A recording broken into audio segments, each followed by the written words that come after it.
Chegando o barulho que tá fazendo no meu Celta, que é essa pecinha aqui.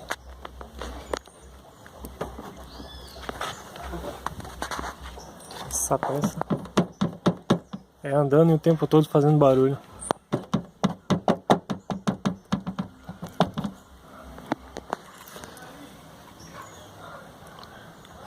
Vou tentar resolver esse problema aqui.